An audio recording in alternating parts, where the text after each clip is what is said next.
A word, if you would, good sir. This place, it is within the realm of Eorzea. You're an odd-looking fellow, aren't you? Still, takes all sorts, I suppose.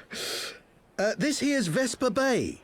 Thanalan's door to the ocean, as some folk like to call it.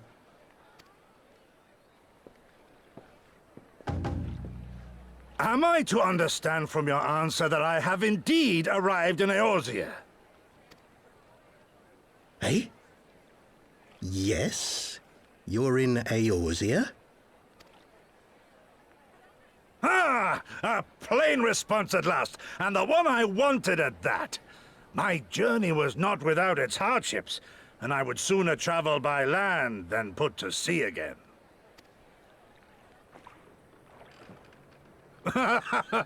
You do not believe that so small a bark could bear me across the ocean? Such timid little sailors. I had but to set my course and set my jaw till I made port.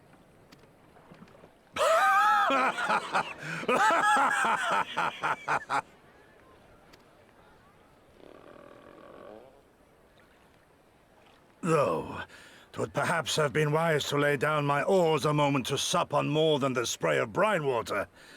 By the trembling of my limbs, I sense a brief repast may be in order.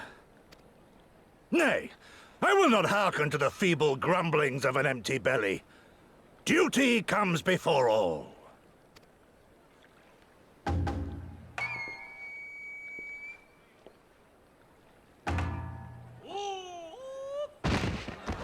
Good God, man! Are you all right?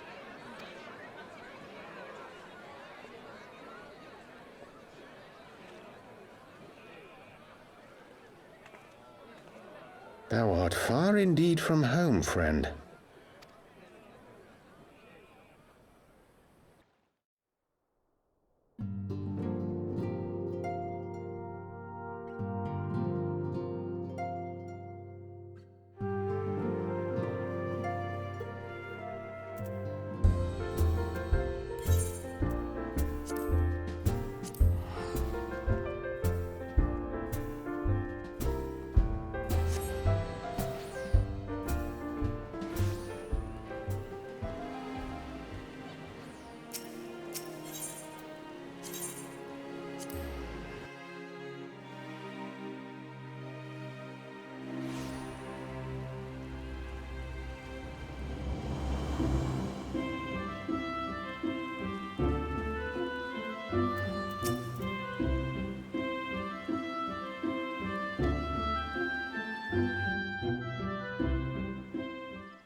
Dear friends, pray accept my heartfelt thanks for your efforts in defense of Gridania's borders. I would fain dwell longer on my gratitude for the support of the Alliance, but the situation at Belsar's wall demands that we forego such pleasantries.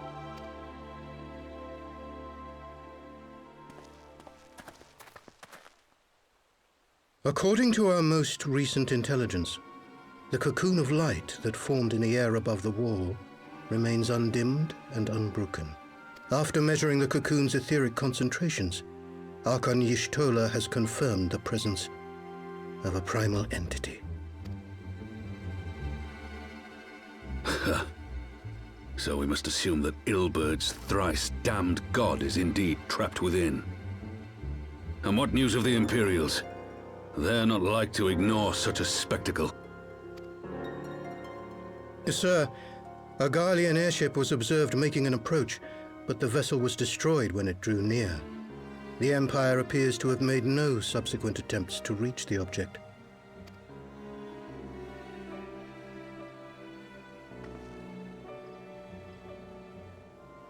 The soldiers who witnessed the incident spoke of a lance of light issuing from within the cocoon. of an entire warship being reduced to smoking ruin in the space of a moment.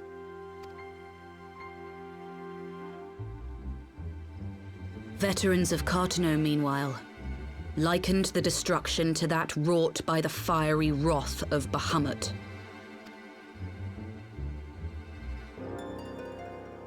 We could face another calamity.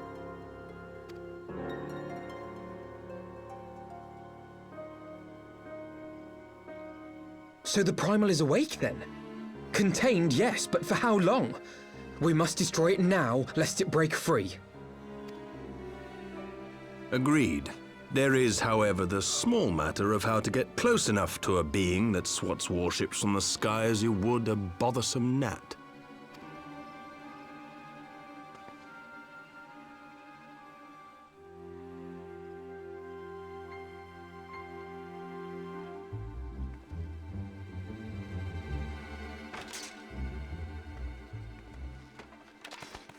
Is this truly so complex a puzzle?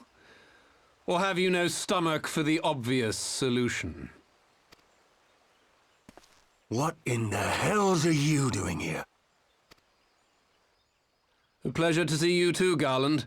Now, if you'd be so kind as to explain to these good people why you should be begging me for my assistance, that would be most appreciated.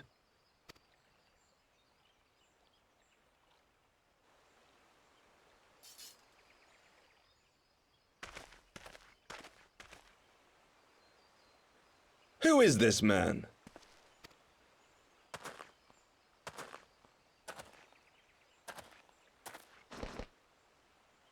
Oh, how terrifically rude of me. Nero Scaeva, former tribunus of the 14th Legion of the Garlean Empire. These days, however, one might say that I'm something of a free agent. What do you want, Nero? I was getting to that. Although you already know what I'm about to propose, old friend.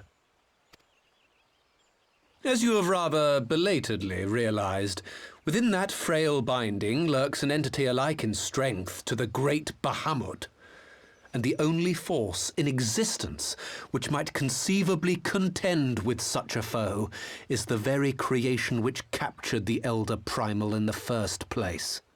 I speak, of course, of Omega. Omega? That hulk has been gathering dust beneath the plains of Carteneau since the Allagans breathed their last. And none alive knows how to wake it.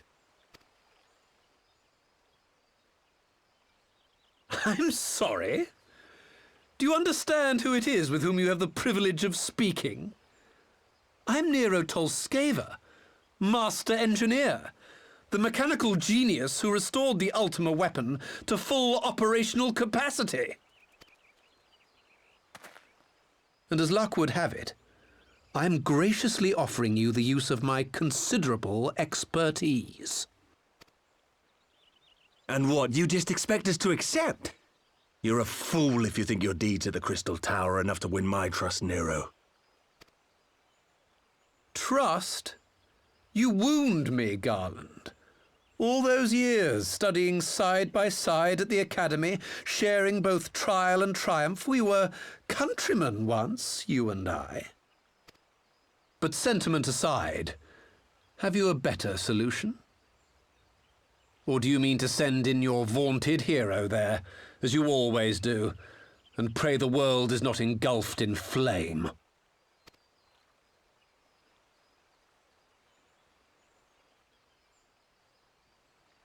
Let us approach the problem in a rational manner. Does not the fact that Omega slumbers in stasis point to the existence of some overriding technology? A means of control? I would ask a question, if I may.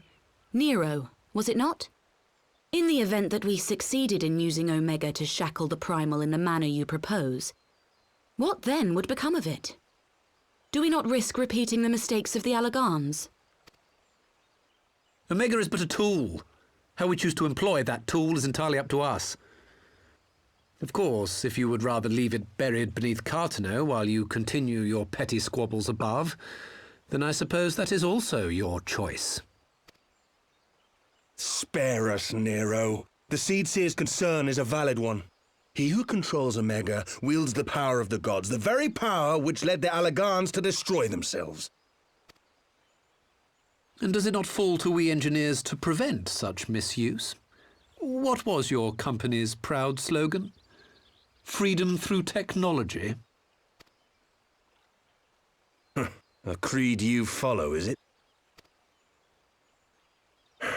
What say you? Do we take this villain at his word?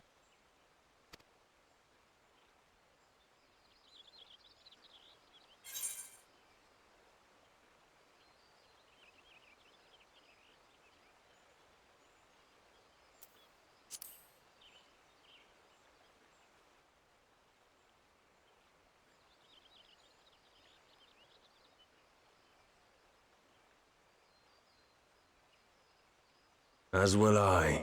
I don't like it, but then it doesn't look like we have much choice.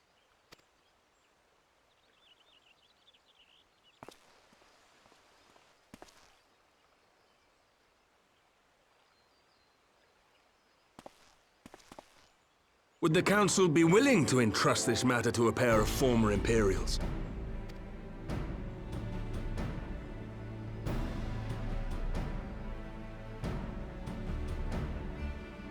Yes.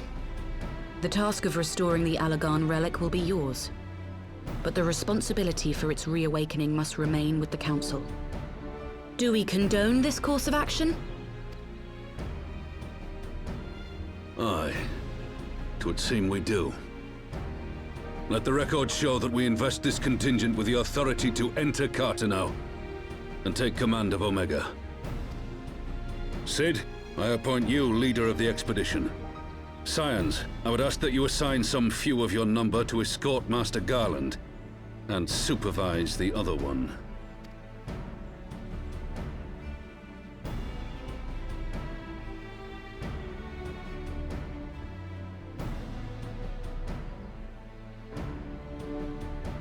We should be happy to oblige. The politics of Carteneau being what they are, I dare say our neutrality will prove useful in avoiding any unnecessary entanglements. If I am not mistaken, Doma occupies a similarly neutral position. Might we not persuade you to join the expedition, Lady Yugiri? If you suspected any foul play from Nero, you would be welcome to kill him.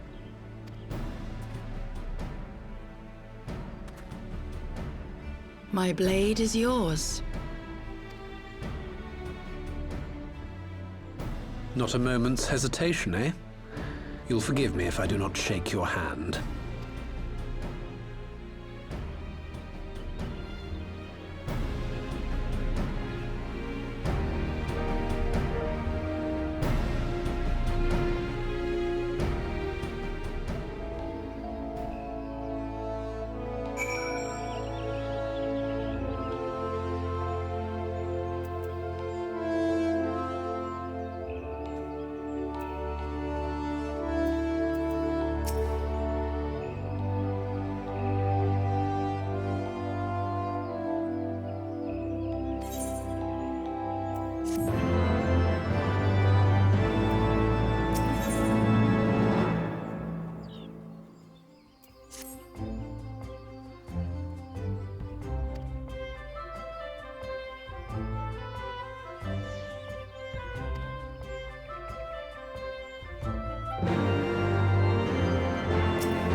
So these are the fabled headquarters of the Scions. I confess I would have expected an order of self-proclaimed warrior scholars to surround themselves with the fruits of man's enlightenment. And yet there's not so much as a single piece of magitech in sight. It never ceases to amaze me how primitive you Eorzeans truly are. Oh, I'll have you know that the Rising Stones is home to the very latest in magitech innovation. Wedge calls it the Mark 14 Thermocoil Boil Master, and it's the finest kettle I've ever had the pleasure to own.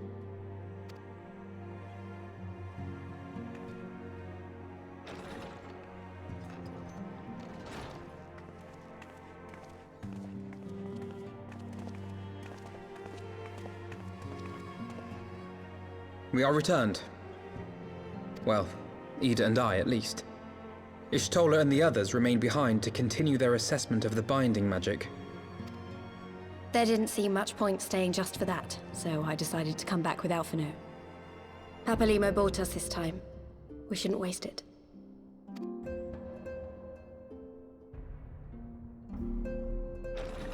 By your leave!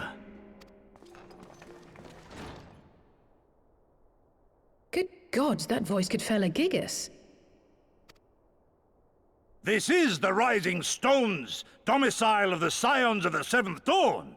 I enter at the invitation of one Lord Urianger. I spy you there, Shadow Walker. You always were a hard one to find.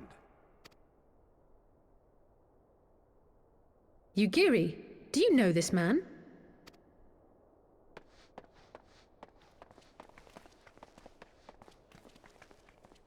Gosetsu, why are you come to Eorzea? In search of you, Yugiri. For days and nights did I row across the angry sea. I made port in good spirits, only for my own flesh to betray me over the trifling matter of an empty belly. Collapsed in the street like an unfed stray I was, until Lord Urianger came to my aid. Over a most welcome meal, we spoke of the plight of Doma, and I learned of our displaced countrymen's work to resettle this blighted land. 'Twas blind fortune that I was able to locate you so swiftly. But now we must make ready to depart. Our master languishes in dire peril, and Doma calls her daughter home.